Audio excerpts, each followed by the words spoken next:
Olá, hoje eu quero começar o programa falando sobre o dízimo.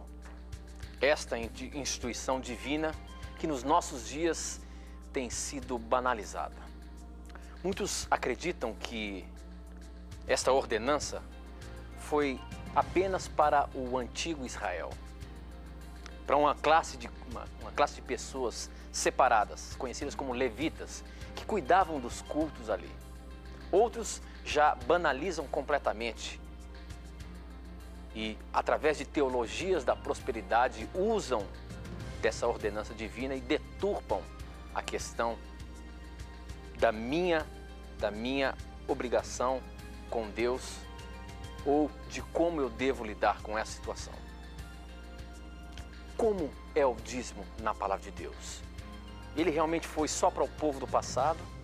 Ele também é para os nossos dias? E de que forma eu devo observar esta instituição divina? Esta e muitas outras questões você acompanha agora, pois está no ar, Na Mira da Verdade.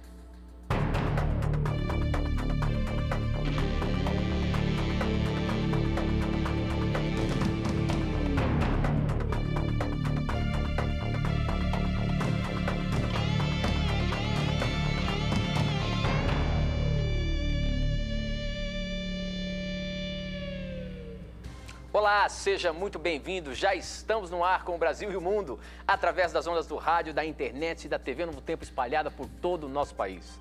Eu quero começar agradecendo a sua audiência nas mais diversas regiões do nosso Brasil que estão acompanhando aí o programa Na Mira da Verdade. O carinho que vocês têm para com o nosso programa, a gente só tem que agradecer. Só temos que agradecer às mais diversas denominações cristãs que acompanham o programa Na Mira da Verdade, participam e, na verdade, fazem acontecer esse programa. Porque, afinal de contas, são as suas perguntas e os seus questionamentos que são colocados na mira e respondidos à luz da palavra de Deus. Portanto, aonde quer que você esteja, de que denominação religiosa que você seja, por favor, participe do nosso programa, mande as suas perguntas, os seus questionamentos. Não tenha preconceitos, pergunte o que você quiser e nós vamos responder de acordo com a palavra de Deus. Vamos começar cumprimentando meu amigo. Como é que vai, professor? Já está preparadinho aí para o programa de hoje? Eu espero que sim, meu amigo. Estou bem, graças a Deus. Passamos aí uma semana agradabilíssima, postando novas coisas no blog do programa. Sim. Temos recebido um retorno muito importante. Agora temos uma colega que é a Ana Carolina, que tem nos ajudado muito no blog. Um agradecimento que eu quero expressar a ela neste momento, não é? E eu queria te mandar alguns abraços rapidamente aqui. Eu tenho 365. Que isso, E eu vou professor? mandar hoje só 300. Não foge não, porque as perguntas hoje estão quentes aqui para você responder, viu? Tô brincando, meu amigo. Eu tenho muitos abraços, mas vou deixar alguns para o próximo programa. Tem muitos amigos que pedem, mas eu queria mandar um abraço rapidamente aqui para o Alexandre Costa Lima, de São Miguel do Oeste, em Santa Catarina. Ele é o pai da Mariana, a repórter aqui do programa Anjo da Esperança. Meu irmão, Deus abençoe a você. Um abraço para o seu Milton. Ele trabalha, né, num restaurante aqui em Jacareí, no Tulu, não é? E o seu Milton é gente finíssima, é amigo da gente. Muito obrigado pelo carinho, como o senhor nos recebe aí. Um abraço também para algumas pessoas da família do Lauri, que é um amigo de Campo Grande, Mato Grosso do Sul. De Campo Grande, um abraço para Laurinha, Aline Metzger, Lauri Júnior. E de Novo Hamburgo, a família dele, Lauri, Albina, Rafael das Neves, Mateus das Neves. Um abraço a vocês. Um abraço também para o seu Maurício, pai do Mateus. Ele é recém-batizado, aceitou a Cristo na Igreja Adventista. Ele mora no bairro da Universidade Unasp, Engenheiro Coelho. Seu Maurício, Deus abençoe a você e a sua família. Um abraço também para o pastor Ranieri Salles, né, que é da Igreja do Unasp. Para o Alberto Rix, da Igreja Adventista de Campo Grande, Juscelino Costa, São José dos Campos, São Paulo. E um abraço para Emília e Renato de Queiroz, de Nova Friburgo, onde era, Tito, a sede da Novo Tempo há alguns anos atrás. Com certeza, Deus abençoe professor. a todos vocês e obrigado pelo carinho que vocês têm para com o Na Mira. É verdade. Bom, já vamos começar quente aqui o programa, professor? Vamos porque lá, eu comecei meu amigo. falando sobre o dízimo. E esse assunto do dízimo é um assunto, assim, bastante conturbado para as Sim. pessoas que assistem sobre religião, ouvem falar de religião, o que vem na televisão, porque até os nossos dias aí, nos dizem que vivemos, parece que isso tem sido assim bastante deturpado, em virtude de grandes escândalos que acontecem aí Sim. nas mais diversas denominações religiosas. o dízimo parece que está perdendo a sua importância. E a gente sabe que isso é bíblico. E parece que o inimigo de Deus faz de tudo para distorcer todas as coisas que são divinas. Mas a minha pergunta é a seguinte: será que o dízimo não foi instituído apenas para o antigo Israel, professor? Porque lá no livro de Deuteronômio, quando Deus pede para que Moisés fale ali sobre a lei dos dízimos, nos versos de 27 em diante, ele dá a entender que esses dízimos eram para aquele povo, os levitas, que era responsável pelo templo, mas só para aquele povo. Não dá a entender que isso se perpetuou. Porque olha só o que fala, dando a entender sobre os levitas. Porém, não esqueçam os levitas que moram nas cidades de vocês. Eles não receberão terras em Canaã, como as outras tribos. De 3 em 3 anos, ajuntem a 10ª parte das colheitas daquele ano e guardem nas cidades onde vocês moram. Essa comida é para os levitas, pois eles não têm terras próprias. E também para os estrangeiros, os órfãos, as viúvas que moram nas cidades de vocês. Assim, todos eles terão toda a comida que precisarem. Façam isso para que o Senhor nosso Deus abençoe todo o trabalho de vocês. Então aqui tem 2 questões, professor.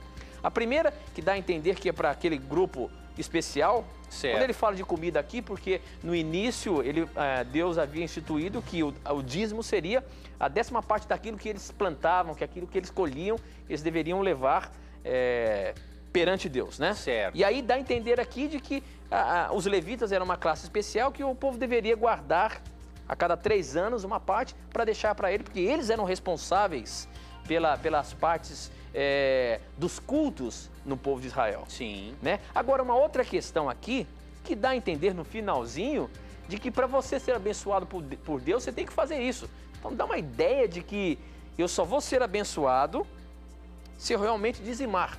E é isso que parece que o inimigo de Deus tem feito com que as coisas se deturpem nos nossos dias. Sim. Porque o dízimo está banalizado. Eu preciso dar alguma coisa para receber alguma bênção. É isso mesmo, professor? Olha, meu amigo Tito, essa é uma questão muito importante e ao mesmo tempo delicada, porque infelizmente muitos teólogos da prosperidade têm deturpado o conceito bíblico de dízimo. E isso tem envergonhado inclusive outras igrejas cristãs que são sérias em relação a esse assunto, não é? Então, o que acontece?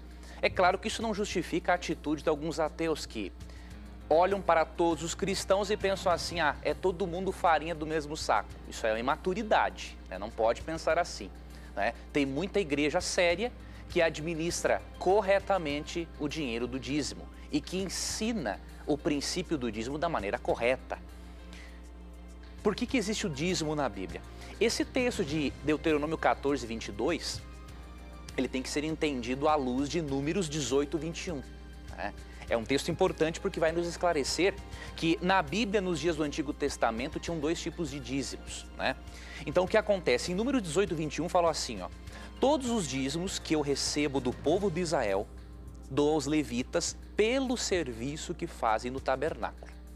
Então, aqui era um dízimo, em Números 18, 21, exclusivo, que Deus pegava uma 10ª parte dos recursos do povo para sustentar os levitas, porque além deles não terem herança entre o povo, eles se dedicavam exclusivamente ao trabalho religioso, de culto. Então Deus sustentava esses servos através do dízimo. Já em Deuteronômio 14, ali há um segundo dízimo. Deus pedia, como o povo vivia num contexto em que eles tinham muitas plantações, muita colheita, Deus pedia um segundo dízimo para que fosse repartido agora não apenas com os levitas, mas com os pobres, as viúvas, os necessitados. Então aquilo ali é uma outra coisa, não é o mesmo dízimo aqui de Números 18. Então isso é importante termos em mente. Agora, respondendo essa pergunta, se a prática do dízimo é apenas para o antigo Israel, nós poderíamos citar muitos textos, mas nós vamos mencionar pelo menos 2 que provam indiscutivelmente que o sistema de dízimos empregado da forma correta, ele vale para todas as épocas. E qual é o princípio que está por trás? Esse princípio de Números 18, 21, ele é repetido no Novo Testamento, em 2 Coríntios 9, 6 e 7. Então você percebe que não é uma prática só para o Antigo Testamento. Agora vamos colocar isso na perspectiva correta, né, para as pessoas entenderem que o princípio é mais bonito do que se imagina. 2 Coríntios 9, 6 e 7 diz assim: lembre-se, porém, disto: se vocês derem pouco, receberão pouco. O lavrador que planta só algumas sementes terá uma colheita pequena, mas se plantar muito, colherá muito. Cada um deve resolver por si mesmo quanto vai dar.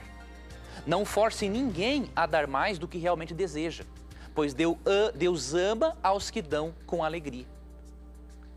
E você percebe na Bíblia, né, que este conceito aqui vale inclusive para o Novo Testamento, ou seja, você contribui para a obra de Deus com alegria, sem ser forçado a isso, né? E qual é o princípio que está por detrás do dízimo? É o princípio ali do Salmo 24:1. Ali diz assim que a terra e tudo que existe nela no nosso planeta pertence a Deus. Então, como um reconhecimento de que Deus é o dono de tudo e que eu sou apenas um administrador daquilo que é de Deus, eu devolvo para Deus 10% para Ele empregar, não é, na evangelização, né, para ajudar outras pessoas a conhecer o plano de salvação. Agora, Deus é o dono de tudo, Ele poderia requerer 90%, mas Ele não faz isso. Agora, essa questão de que o indivíduo tem que pagar Deus para ser abençoado, isso é uma deturpação violenta do Evangelho. É uma falsa compreensão de Malaquias 3, 8 a 10. Quando fala ali que nós seremos abençoados por dizimarmos, claro que somos abençoados. Só que antes tem uma coisa. A sequência de Malaquias 3, 8 a 10, ela tem que ser entendida com base em tudo que Deus revela no Antigo Testamento. Então o que Deus fez? Primeiro, Deus libertou o povo de Israel do Egito. Deus fez isso de graça, o povo de Israel não teve que dizimar, pagar a Deus para isso. Deus deu a salvação como um presente. Em resposta à salvação, o povo de Israel faz o que Deus pede. Dizima para que o serviço de culto seja preservado e outras pessoas se beneficiem, os pobres, do segundo dízimo. E como resultado, Deus abençoa ainda mais.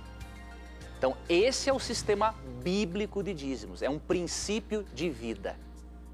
Não uma maneira de barganhar com Deus, como se Deus precisasse ser comprado. É uma deturpação, inclusive, essa doutrina da teologia da prosperidade, é uma deturpação da salvação pela graça. Você salva como um presente de Deus. E como resposta a esse amor de Deus por você, aí você dizima, mas não para comprar a Deus. Muito bem, professor. No decorrer do programa, com certeza irão chegar muito mais perguntas relacionadas a esse tema e a gente coloca ainda algumas delas no ar, tá bom? Certo. A gente tem que ir para o intervalo, não sai daí não, é rapidinho, a gente volta já já.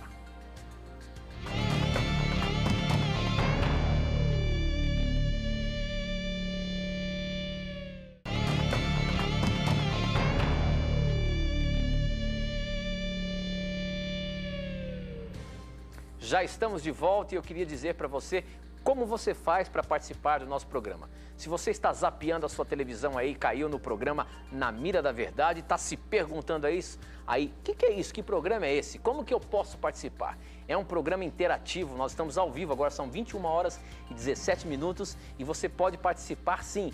Basta você mandar a sua pergunta, sua dúvida bíblica, sua dúvida teológica, sobre religião, enfim, o que você quer saber sobre a Palavra de Deus, a Bíblia Sagrada.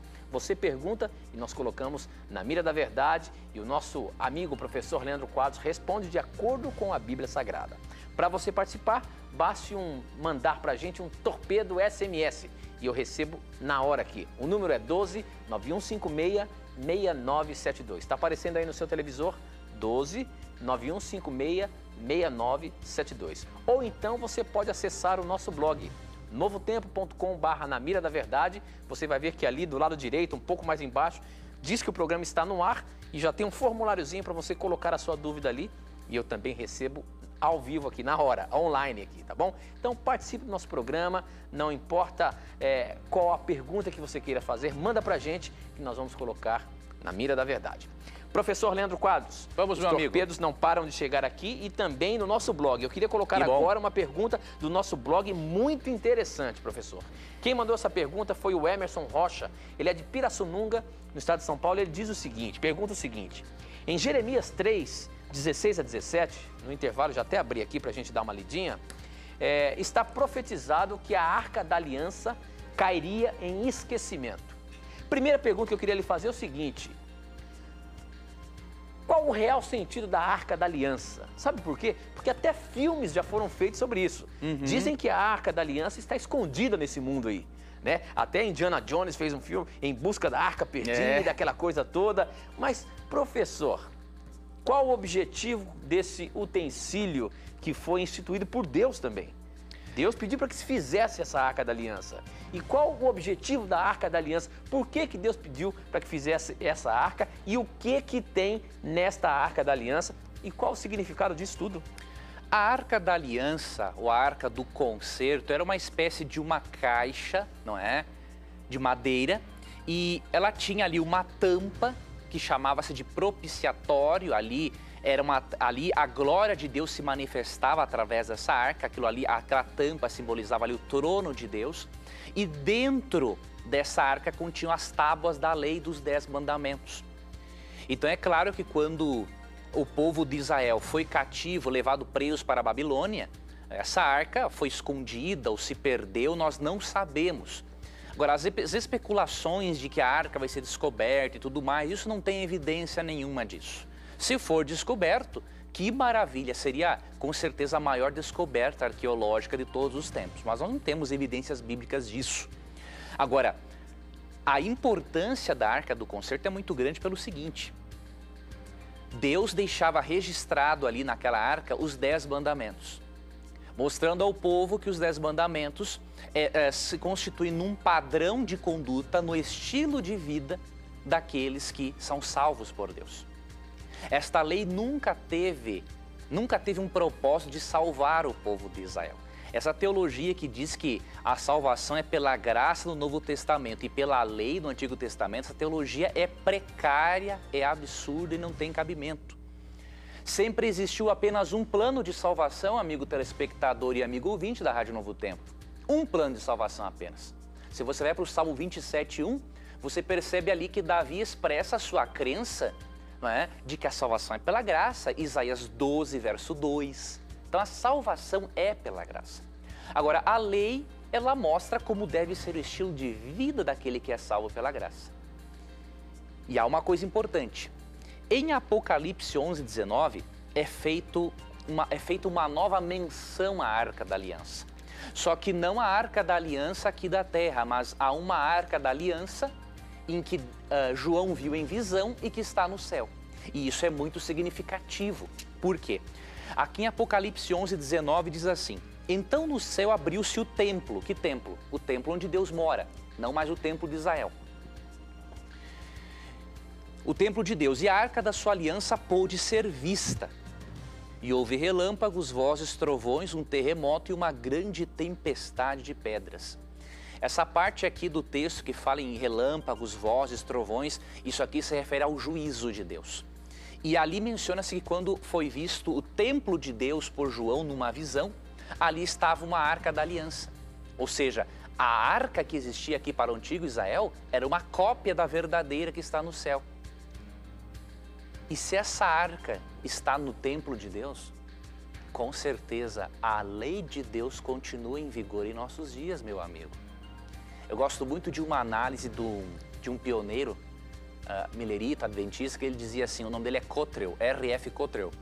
Ele dizia assim: a doutrina do santuário não seria problema para muitos cristãos se dentro desse santuário não houvesse o lugar santíssimo.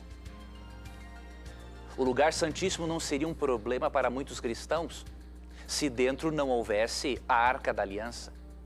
A Arca da Aliança não seria muito problema para muitos cristãos se não houvesse os 10 mandamentos. E os 10 mandamentos não seriam um problema para muitos cristãos se ali não houvesse o mandamento do sábado.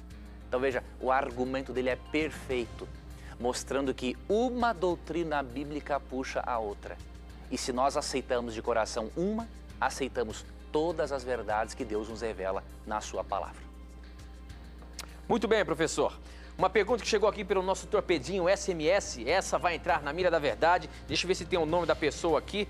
Foi o Benhur Rocha, ele é de Guarulhos. Ele pergunta o seguinte: por que algumas igrejas adotam costumes como o uso do véu, ósculo e os homens sentam separados das mulheres? Isso é correto à luz da Bíblia? Por que algumas denominações usam esse tipo de coisa? a questão do véu nas mulheres, a questão do ósculo com relação aos homens e até chegam a sentar separados. Isso aí é bíblico, professor? Como é que surgiu tudo isso? O que acontece é o seguinte, muitos irmãos que fazem parte de igrejas que têm que usar o véu, tem que ter o ósculo santo. O que é o ósculo santo? O ósculo vem de uma palavra grega que é ósculum e quer dizer beijo. Então havia um costume nos dias do Novo Testamento, no Oriente, dos homens se beijarem no rosto, né? Esse costume ainda existe, por exemplo, na Argentina. Na Argentina, né, quando a pessoa é muito amiga, os homens se beijam no rosto. E outros países também. Agora, quando a Bíblia menciona esse tipo de costume cultural, isso aqui não é necessariamente um princípio divino, é um costume cultural. Nós, quando lemos a Bíblia, temos que assim, pedir ajuda a Deus para diferenciarmos entre princípio e regra, né? Então, existem regras culturais daquela cultura, mas princípios que são universais e se aplicam a todas as culturas. Por exemplo, a questão do beijo no rosto ou do uso do véu, isso é claramente um princípio cultural, porque quando você lê 2 Coríntios 11, à luz do contexto histórico em que o verso foi escrito, as coisas ficam claras. A mulher tinha que usar o véu na sociedade grega e naqueles dias lá de Corinto também, porque o seguinte, a mulher que aparecesse em público sem o véu, ela estava desonrando o seu marido. E algumas pessoas poderiam, naquela cultura, vê-la como uma prostituta. Então, Paulo, para que as irmãs não entrassem em choque com a cultura local, ele deu essa orientação. Agora, isso não é um princípio universal, por quê? Porque você vai para o Antigo Testamento, em Gênesis 38:15, e ali uma mulher é identificada como prostituta exatamente por ela usar o véu e cobrir o rosto. Então, perceba, dependendo da época, né, essa regra tem um significado diferente. Então, como Deus deu essa orientação para um grupo específico de pessoas, isso não é um princípio, né? Então, ninguém pode ser condenado por não usar o véu em público ou algumas mulheres por cortar o cabelo. Agora, é claro, se você vivesse numa sociedade em que isso é estritamente errado e que possa envergonhar o evangelho perante as outras pessoas, então era melhor seguir esse princípio. Mas como não é esse o caso da atualidade, isso é mais uma norma da igreja local e não um princípio bíblico. Muito bem, professor. Outra pergunta intrigante, capciosa. Veja só, por que vocês afirmam que Miguel é Jesus? Em vários programas, inclusive este. A pergunta é da Patrícia, da Igreja Deus é Amor, de Belo Horizonte. Por que a gente pode considerar Miguel como sendo um outro nome de Jesus? E onde é que se fala isso? Como é que a gente consegue provar isso na Bíblia, que Miguel é o nome de Jesus? Se é que é mesmo, professor. O nome dela mesmo, Tito? O nome dela é Patrícia. Ela é da Igreja Deus é Amor, do Belo Horizonte. Já queria mandar um abraço muito especial para os nossos irmãos aí da Igreja Deus é Amor, que acompanham o programa Na Mira da Verdade. Obrigado pela participação de vocês. Amiga e irmã Patrícia, muito obrigado por sua pergunta. Um abraço a você, a todos os irmãos da Igreja Deus e Amor, a todos os irmãos pentecostais, né, que acompanham o nosso programa, nossos amigos irmãos católicos, espíritas, todo mundo. Aqui nesse programa nós não falamos mal de pessoas e de igrejas, nós discutimos ideias da Bíblia, somente isso. Amamos todas as pessoas que conhecemos e queremos conhecer e, com certeza, a sua pergunta é muito importante pelo seguinte: algumas pessoas desinformadas, Patrícia, dizem que os adventistas ensinam que Cristo é Miguel para ensinar que Cristo é uma criatura, como fazem os nossos amigos testemunhas de Jeová. Mas a nossa crença em relação a esse assunto nada tem a ver com a crença das testemunhas de Jeová, nossos amados telespectadores que também nos acompanham. Por quê? Os amigos testemunhas de Jeová creem que Miguel é um nome de Cristo para ensinar que Cristo é uma criatura. Já os adventistas, o sétimo dia, são totalmente diferentes. Nós cremos na plena divindade de Cristo e cremos que o nome Miguel é apenas um nome honorífico, um nome de honra de Cristo. Mas como é que a gente consegue identificar isso na Bíblia, professor? Vamos lá. O primeiro texto que é muito importante analisarmos é Apocalipse 12, versículo 7. Eu tenho uma resposta mais completa a essa questão num livro que eu escrevi Na Mira da Verdade, tá? Mas aqui eu vou fazer uma explicação mais rápida. No verso 7 fala assim, Apocalipse 12, então houve guerra no céu. Miguel e os anjos, debaixo do comando dele, lutaram contra o dragão e os seus exércitos de anjos. E aí o versículo 8 fala assim, o dragão não foi suficientemente forte e perdeu a batalha e foi expulso dos céus. Esse grande dragão, antiga serpente, chamada Diabo ou Satanás, aquele que engana o mundo todo, foi lançado sobre a terra e com ele todos os seus anjos.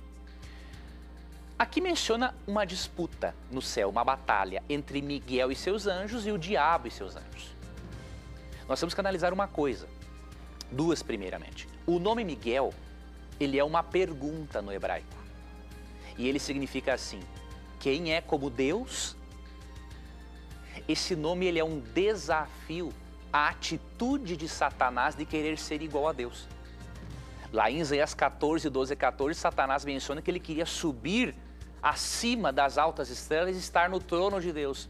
E aí Cristo, no conflito entre o bem e o mal, ele adotou este nome para mostrar o seguinte, o único que é igual a Deus sou eu, Jesus Cristo, porque eu sou o divino. Eu sou a segunda pessoa da divindade. E Miguel, ele é sempre citado na Bíblia em conflito direto com Satanás. Ora, quando nós vamos a Mateus 4, por exemplo, percebemos que o conflito entre o bem e o mal não é entre Satanás e um simples anjo. O conflito entre o bem e o mal é entre Satanás e Jesus. Então, é claro que Miguel é um nome de honra de Cristo.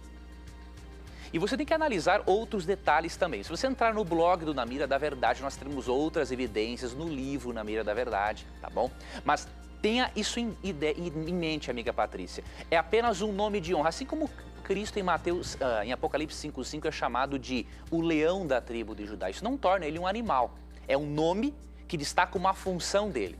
Da mesma forma, Miguel não torna Cristo uma criatura. É um nome honorífico, de honra. Porque Cristo é Deus no mais pleno sentido da palavra. Ok, professor, o nosso tempo não para, ruge contra a gente aqui, nós temos que ir para mais um intervalo. Mas aproveite o intervalo, mande as suas perguntas para a gente. Para mandar a sua pergunta, basta você mandar um torpedo SMS para 12 9156 6972. 12 9156 6972 ou então acessando o nosso blog novotempo.com/Na Mira da Verdade. Não sai daí não, a gente volta já já.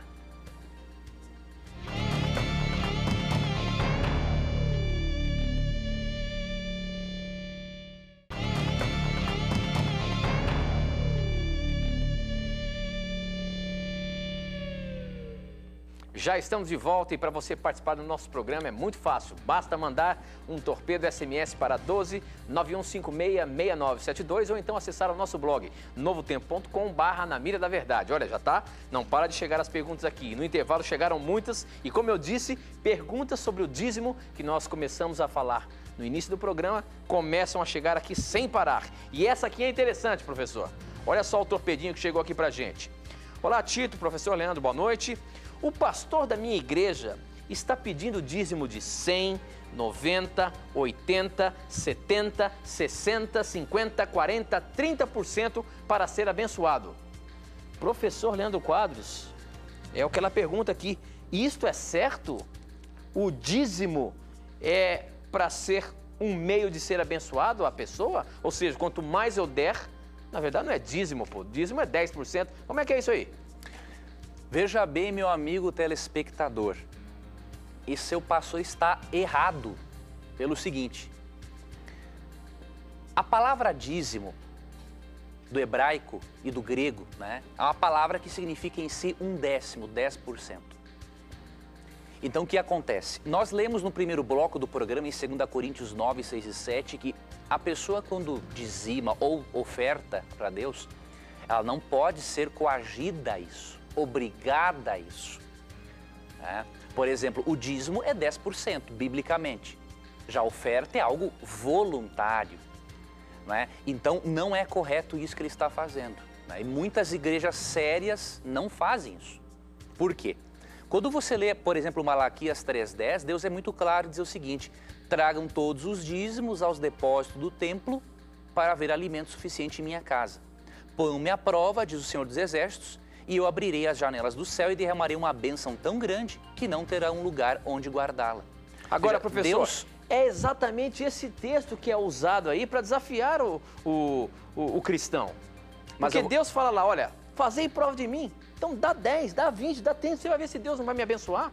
Só que aqui o texto está falando 10%, não fala 20, não fala 30, não fala 40, nem 90. Né? Agora, Deus então, abençoa mesmo? Deixa eu só terminar essa explicação. Quando essas pessoas pedem a mais do que Deus pede, isso é malandragem, entendeu? Isso não é bíblico isso. Agora, é claro, se você sente vontade de dar mais para Deus, você é livre para fazer isso. Agora, eu vou repetir o que eu expliquei no primeiro bloco. Efésios 2, 8 e 9 afirma assim que a salvação é pela graça. Deus os abençoa pelo seu amor. Antes de Deus pedir o dízimo para o povo de Israel, o que Deus fez? Libertou-os da escravidão do Egito. Deus primeiro pediu o dízimo para libertá-los da escravidão do Egito? Deus não pediu. Primeiro Ele salvou de graça. Em resposta a esse amor, eles dizimaram, para que Deus usasse desse recurso, não é, para os serviços religiosos do templo. E em resposta a isso, Deus abençoa ainda mais. Então, essa sequência não é ensinada pelos teólogos da prosperidade. Eles ensinam o seguinte, você dizima e você é abençoado. Biblicamente, não. Você é abençoado pela graça, você dizima e você é mais abençoado ainda. Então, eu queria recomendar que você acessasse o blog do programa, novotempo.com/na mira da verdade. E digite ali, Teologia da Prosperidade. Eu tenho um artigo ali em 3 partes, em que eu explico esse texto no contexto bíblico, para que você e muitos outros irmãos sinceros não sejam iludidos, enganados por esse tipo de coisa que não faz parte da Bíblia. Agora, por outro lado, eu também sou desobrigado a dizimar, por exemplo, professor? Ao mesmo tempo, não, amigo Tito, pelo seguinte, em Malaquias 3:8, porque tem um detalhe. Apesar de muitos teólogos, infelizmente, ensinarem errado essa questão do dízimo, que é um princípio tão bonito na Bíblia, nós temos uma obrigação moral para com Deus. Então a pessoa deve de conhecer e escolher uma igreja séria, não é, que administre corretamente esse recurso, não é? Então, Malaquias 3:8, Deus faz uma pergunta: pode o homem roubar a Deus? Vocês, porém, têm roubado de mim. O que o Senhor quer dizer com isso? Quando foi que te roubamos? Vocês me roubam nos dízimos e nas ofertas, ou seja, nós temos uma obrigação moral para com Deus. Quando nós não dizimamos, da forma bíblica, como Deus orienta, a Bíblia diz que nós somos culpados de roubo. E eu pergunto, um ladrão, transgressor, consciente, que não se arrepende, ele vai para o reino dos céus? Biblicamente não. Então, temos uma obrigação sim moral para com Deus. Agora, não podemos nos deixarmos assim enganar por uma falsa teologia do dízimo que não está revelada na Bíblia. Muito bem, professor. Tem outras perguntas que estão chegando aqui no nosso blog. E uma interessante que chegou aqui foi o Railan Brian de Souza. Ele é de Ipanguaçu, Rio Grande do Norte. Ele diz o seguinte: Deus diz em Gênesis 15 que Abraão vai para o mundo dos mortos se encontrar com a sua descendência. Existe o seio de Abraão, professor? Essa é a pergunta do Brian. Que história é essa de seio de Abraão? E que história é essa de Gênesis 15, onde Deus diz que Abraão vai lá visitar no mundo dos mortos os seus entes queridos? O que é isso aí, professor? Como é que fala aí o texto? Na verdade, queridos, é o seguinte. A expressão bíblica, quando afirma, não só Abraão, mas outros personagens, quando a Bíblia afirma assim, você vai ser recolhido aos seus pais, vai ser recolhido aos seus antepassados. É uma expressão bíblica que simplesmente se refere à morte, nada mais do que isso. Agora, que Abraão não está consciente na morte, é claro, nós podemos perceber aqui, ele não está consciente na morte, não é? Podemos ler, por exemplo, em Isaías 63:16. Aqui diz o seguinte: entretanto, o Senhor ainda é o nosso Pai. Abraão não nos conhece e Jacó não nos reconhece. O Senhor é o nosso Pai. Desde a eternidade, o Senhor é nosso Redentor. É claro que o objetivo do texto de Isaías aqui não é falar sobre vida após a morte. Só que aqui nos menciona nesse texto que Abraão não tem conhecimento de pessoas que estão vivas ou mortas, ou seja, porque ele está morto. Se você ler Eclesiastes 9, 5, 6 e 10, ali afirma que realmente a morte é um sono até a volta de Cristo. De acordo com 1 Tessalonicenses 4, 13 a 18. Agora, o lugar mencionado como seio de Abraão, em Lucas 16, 19 a 31, ali é simplesmente uma crença judaica, né? Os judeus dos dias de Cristo acreditavam em um lugar chamado seio de Abraão, para onde iriam os justos. Só que essa é uma crença judaica. Cristo pegou aquela crença para ensinar uma lição moral, mas Cristo não era a favor da teologia da imortalidade da alma. Tanto que você lê em João 11 a 14, Cristo compara a morte a um sono. E é o correto biblicamente pelo seguinte: se uma pessoa ao morrer já vai para o céu ou vai para o inferno, né, contradiz todo o restante das escrituras. Por exemplo, Atos 17, 30 e 31 afirmam que o juiz está no futuro. Então, se uma pessoa morre e já é recompensada, como que o juiz está no futuro? A Bíblia afirma em 1 Coríntios 15, 51 a 55, que haverá uma ressurreição. Por que uma ressurreição se o espírito já desfruta da alegria ou da tristeza pela perdição? Então, não tem cabimento. Precisamos estudar o conceito bíblico correto da natureza humana. Como fez o teólogo Oscar Cullmann, Clark Pinnock, John Stott, autor do livro A Cruz de Cristo, usado em muitas faculdades de teologia, são pessoas que estudaram a fundo a Bíblia e abandonaram a crença na imortalidade da alma. Não tiveram vergonha de mudar, reciclar os seus conceitos, abandonando os conceitos gregos a respeito da natureza humana e aderindo aos conceitos bíblicos. Muito bem, professor. Estou procurando aqui uma pergunta que chegou aqui, mas ela sumiu. De tantas que chegam aqui pra gente. Muita coisa, né? Eu não paro, ó. Só para você ter uma ideia, mais de 100 questões já chegaram aqui só no SMS. Nossa. Mas tudo bem. Tem uma pergunta interessante aqui no nosso blog. Já eu ponho essa do nosso torpedinho. Quem mandou foi o Leandro Aparecido Miguel. Ele diz o seguinte: tem uma questão muito intrigante para ver com o professor. Explica tal dúvida minha e de muitos evangélicos espalhados nesse mundo, em relação ao que aprendi na escola. Sempre me ensinaram, em todos os anos letivos, que os dinossauros foram extintos há milhões de anos, devido a um enorme meteoro que colidiu-se com a Terra. Mas, é grande aqui a pergunta, mas a Bíblia não relata nada sobre dinossauros, e nem sobre o meteoro que colidiu-se com a Terra. A Bíblia também não menciona milhões de anos de uma civilização para outra. Por que a Bíblia não relata tais fatos como importantes da humanidade? Professor Leandro Quadro, primeiro, realmente existiu milhões de anos da humanidade? Segundo, dinossauros de fato existiram ou não? A Bíblia fala alguma coisa sobre isso? Tu quer ver uma coisa, amigo Tito? É importante respondermos essas perguntas pelo seguinte: algumas pessoas, por não enxergarem referências diretas da Bíblia a dinossauros ou a fatos científicos, pensam que a Bíblia é um livro, diríamos assim, ultrapassado e incompleto. Mas não é, é que a Bíblia não tem esse propósito. Qual é o propósito da Bíblia? Veja bem, 2 Timóteo 3, 16 e 17 nos mostra o propósito principal da Bíblia. Então, a Bíblia, apesar de não ser um livro de ciência, de física, matemática, biologia, geologia, a Bíblia tem outra função.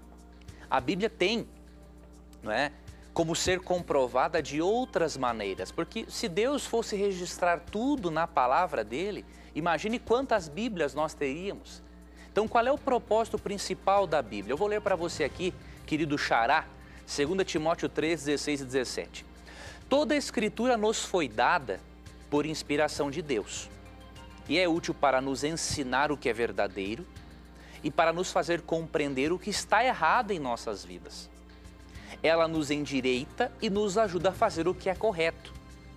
Ela é o meio que Deus utiliza para nos tornar bem preparados em todos os pontos, perfeitamente habilitados para toda boa obra. Então, a função da Bíblia é nos instruir e nos ensinar para a salvação. Então, a Bíblia não é um livro de geologia, não é um livro de física, não é um livro de biologia, apesar de conter algo a respeito desses assuntos, mas a Bíblia não é um livro para isso, tá bom? Então esse é o primeiro ponto. O segundo ponto, a ideia de que o mundo tem bilhões e milhões de anos. Isso aí não é científico, né? Isso não é científico pelo seguinte: ninguém esteve presente, não é, há milhões ou bilhões de anos atrás, quando o mundo supostamente passou a evoluir através por meio de uma sopa cósmica. Então isso não é científico. Infelizmente, a mídia apresenta isso como sendo provado, mas não é provado. Isso é uma teoria. Agora, o cristão que acredita na ciência e na Bíblia, nós acreditamos na importância da ciência, mas nós acreditamos que a Bíblia é a palavra de Deus e que a verdadeira ciência não contradiz a palavra de Deus. Se contradiz, é falsa, certo? Então você vai em Gênesis 1, por exemplo, e você percebe ali quando Deus cria algo do planeta, há uma construção gramatical ali que afirma assim, tarde e manhã. Houve tarde e manhã o primeiro dia, houve tarde e manhã o segundo dia. Esta construção desta frase em Gênesis 1 mostra claramente que na Bíblia os dias não são formados por eras geológicas, mas os dias são dias de 24 horas. Agora, há um estudioso chamado Strong, em relação aos dinossauros, não é? Ele crê que em Jó, capítulo 40, 15 a 19, ele crê que ali é uma descrição de um tipo de dinossauro herbívoro. Né? É uma possibilidade, mas não temos como provar. Até mesmo porque, como eu lhe falei, o propósito da Bíblia não é falar desses assuntos, é mostrar para o ser humano o caminho da salvação. Eu recomendo que você leia um livro muito interessante. Na verdade, a Casa Publicadora Brasileira tem vários livros interessantes sobre esse assunto. Então tem um do Dr. Ariel Roth, que é A Ciência Descobre Deus. Tem do meu amigo jornalista Michelson Borges, A História da Vida, Por que Creio. São livros que mostram a posição bíblica criacionista em harmonia com fatos científicos realmente comprovados. Então eu recomendo que você mantenha contato com esse tipo de literatura para você se aprofundar mais nessa questão. Muito bem, professor. Eu estou aqui acompanhando os nossos amigos do Twitter. Muita gente conectada com a gente aqui. E você também pode participar do nosso programa através do Twitter. O nosso Twitter é Na Mira da Verdade. É só você mandar lá a sua mensagem pra gente, o seu tweet pra gente, que eu também recebo aqui, ó, na hora, e já tenho muitos. E eu vou colocar uma pergunta já do Twitter. Mas antes eu quero fazer um desafio ao professor Leandro Quadros. Opa! Professor Leandro Quadros, quem mandou esse desafio pra você foi o Dirceu, ele é de Jaú, e ele diz o seguinte: eu gostaria que você mostrasse um texto sequer em que Jesus pede para que guardemos o sábado. Jesus nos mostrou que devemos guardar o sábado ou não. Sabe por quê, professor? Porque existem pessoas que estão dizendo que não precisa se guardar o sábado, porque Jesus não mandou isso no Novo Testamento, em nenhum momento. Como a gente pode explicar essa situação aí, professor? Veja bem, amigo e irmão Dirceu, eu posso lhe devolver a pergunta com educação cristã. Me mostre um texto em que Cristo mande guardar o domingo. Não existe nenhum. Agora, em relação ao sábado, há uma frase que eu gosto muito e que todos nós conhecemos. Muitas vezes uma atitude vale mais do que 1000 palavras. Você não vê Cristo ordenando diretamente as pessoas guardar o sábado, por quê? Porque isso era uma coisa tão óbvia para o judeu que Cristo falar sobre o assunto seria chover no molhado.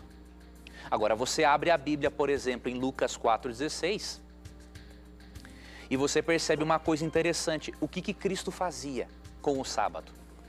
Em Lucas 4,16 diz assim: estando na cidade de Nazaré, terra da sua infância, como de costume, foi à sinagoga no sábado e se levantou para ler as Escrituras. Então, Cristo tinha o costume de todos os sábados não trabalhar na carpintaria do seu pai José. Ele ia à sinagoga para ler a Bíblia. Agora, tem uns apologistas por aí desinformados que diziam assim: não, Cristo guardava o sábado porque era judeu. Por favor. A pessoa não leu João 15:10, que afirma que onde Cristo mesmo diz que ele guarda os mandamentos do Pai para permanecer no amor dele. Então a motivação de Cristo em obedecer a Deus nunca foi agradar ninguém, agradar a Deus especialmente, não a pessoas. Até mesmo porque Jesus desagradou bastante aos judeus. Agora, quando você percebe, aos judeus daquela época eu me refiro, né?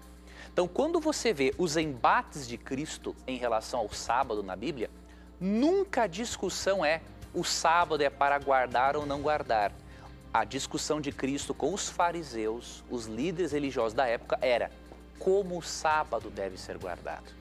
Por exemplo, quando você vai a Mateus capítulo 12, e aí Cristo cura uma pessoa no sábado. e colhe algumas espigas para comer com seus discípulos no sábado. Os fariseus ficaram horrorizados por aquilo. E aí qual foi a resposta de Cristo sobre o sábado?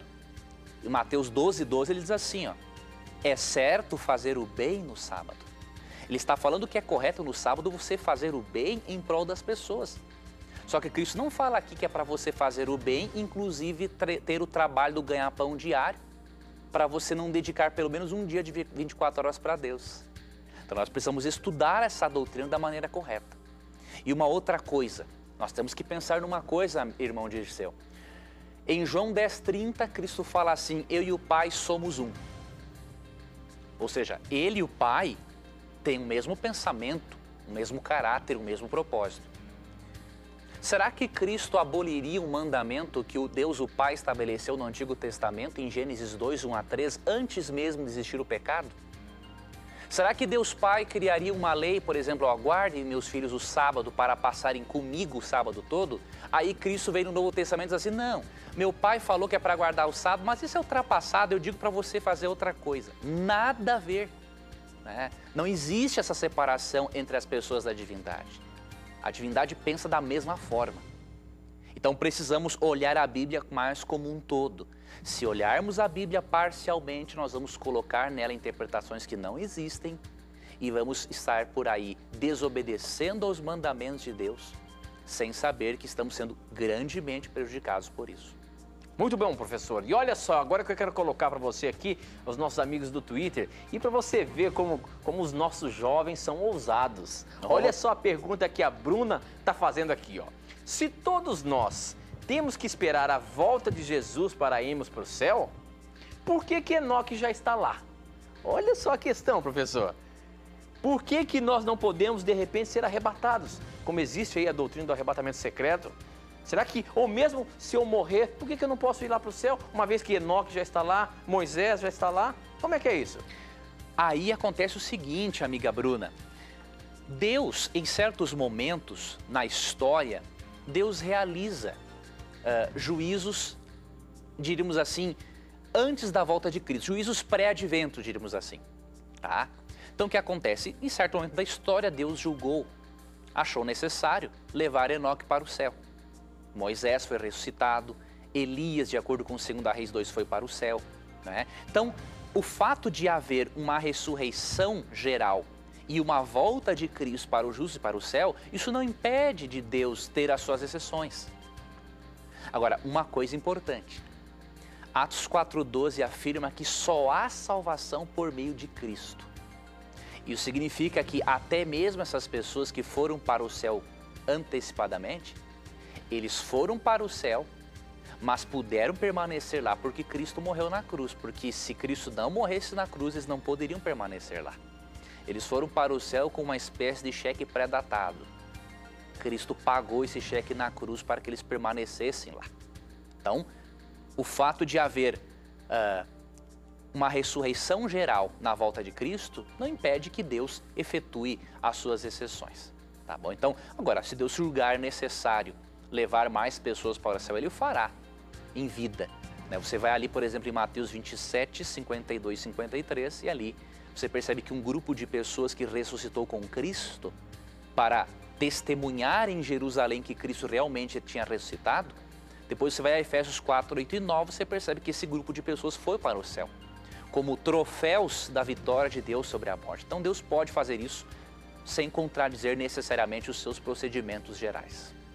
Ok, professor, nós temos ainda 4 minutos antes de terminar o nosso programa e eu tenho uma pergunta capciosa para você e eu tenho que colocá-la no ar. Que perigo, agora. Tenho que rapaz, colocar na mira. Quando você vem desse jeito aí... Preste bem atenção. A questão é a seguinte, quem mandou isso aí foram mais de uma pessoa, mas eu vou colocar aqui a do Maurício e atendendo a você também, Christian Lima, que também mandou a sua pergunta para a gente aqui pelo Torpedo SMS.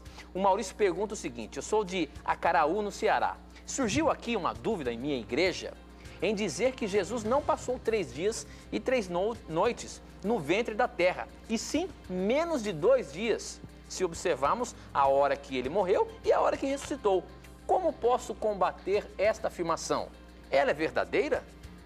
Veja só, o Christian também perguntou, lá em Mateus 12, como diz que Jonas esteve 3 dias e 3 noites no ventre do grande peixe, Assim estaria o Filho do Homem, 3 dias e 3 noites no seio da terra. Como é que fica isso, professor? Se Jesus morreu na sexta-feira e ressuscitou no domingo? O que esse texto está querendo dizer? Olha, essa é uma pergunta muito importante. Mateus 12:40, né, fala assim, ó. Pois assim como Jonas esteve 3 dias e 3 noites dentro do grande peixe, assim também o Filho do Homem estará no fundo da terra por 3 dias e 3 noites. Só que acontece um detalhe. Você vai em Lucas 23, 54 a 56, e em Lucas ali 24, verso 1, e você percebe que Cristo morreu na sexta, não é? Passou o sábado todo na sepultura, mas ressuscitou no domingo pela manhã. Então ele não ficou realmente 72 horas na sepultura. Isso é uma contradição com Mateus 12:40? Não é, pelo seguinte. Em Mateus 12:40, há o chamado cálculo inclusivo do tempo. Como que os judeus contavam? Da seguinte forma. Se um evento ocorresse num pedacinho de um dia, era contado como um dia inteiro. Então, como Cristo morreu na sexta, ficou o sábado todo na sepultura e ressuscitou no domingo de manhã, pelo fato de eles contarem o tempo com o cálculo inclusivo, isso na Bíblia já é 3 dias e 3 noites. Porque isso é um sistema de contagem judia da época, tá bom? Então, onde é que a gente pode constatar isso daí, professor? Existe? Sim, você tem que pegar, veja bem, no Antigo Testamento, lá no livro de Gênesis, você já percebe esse sistema de cálculo inclusivo. Então você tem que pegar Mateus 12:40, comparar também com Lucas 23, como eu falei, 54 a 56 e Lucas 24:1, não é? E a pessoa também pode pegar qualquer bom comentário bíblico de Matthew Henry, William Barclay, não é? Comentários que mostrem esse contexto histórico. Então é bom nós termos essas ferramentas para entendermos o contexto histórico da Bíblia. Aí você percebe que isso aqui é o cálculo inclusivo do tempo e que Cristo realmente não ficou 72 horas morto, não é? Mas como pegou um pouquinho da sexta, o sábado inteiro e um pouquinho do domingo, o judeu contava assim, 3 dias e 3 noites. Ok, professor. Muito bem, com essa pergunta nós vamos encerrar o nosso programa, mas eu não poderia deixar de mostrar aqui o meu amigo Cláudio, que veio lá de Maceió para acompanhar o programa, professor. Olha aí, ver se o programa era ao vivo mesmo, ele está aqui, ó. Quis assistir o programa, um abração para você, viu, Cláudio? Que você possa mandar o nosso abraço carinhoso para os nossos telespectadores lá em Maceió. Tá legal? Professor, chegamos ao final de mais um programa Na Mira da Verdade. Queria te agradecer aí pelas suas respostas belíssimas, fundamentadas exclusivamente na Palavra de Deus. E espero que a gente se encontre na quinta-feira, ao vivo, através do Twitter. Se você ainda não segue a gente no Twitter, o nosso Twitter é Na Mira da Verdade. Toda quinta-feira, às 2 da tarde, nós estamos ao vivo respondendo as suas perguntas, tá bom? Tá bom, meu amigo, um grande abraço a você, Tito, obrigado pelo seu carinho de sempre, obrigado, amigo telespectador, amigo ouvinte da Rádio Novo Tempo. Para finalizar, eu só queria relembrar você de uma coisa. No sábado agora, não é? Vai estrear às 11 da manhã, se eu não estou enganado, ao vivo. Eu não me lembro assim de dados. Às 11 da manhã, é isso mesmo, Às 11 da manhã, Tito. Um belíssimo programa, não é ao vivo não, mas é um reality show. É o programa A Bíblia Fácil, né? Exatamente. Pastor Arilton de Oliveira, então não perca esse programa, vai ser muito bom, é um grande programa de estudo da Bíblia, tá bom? Deus abençoe a todos vocês e lembre-se sempre que vocês tiverem a coragem de perguntar, a Bíblia, a Palavra de Deus, vai ter a coragem de responder.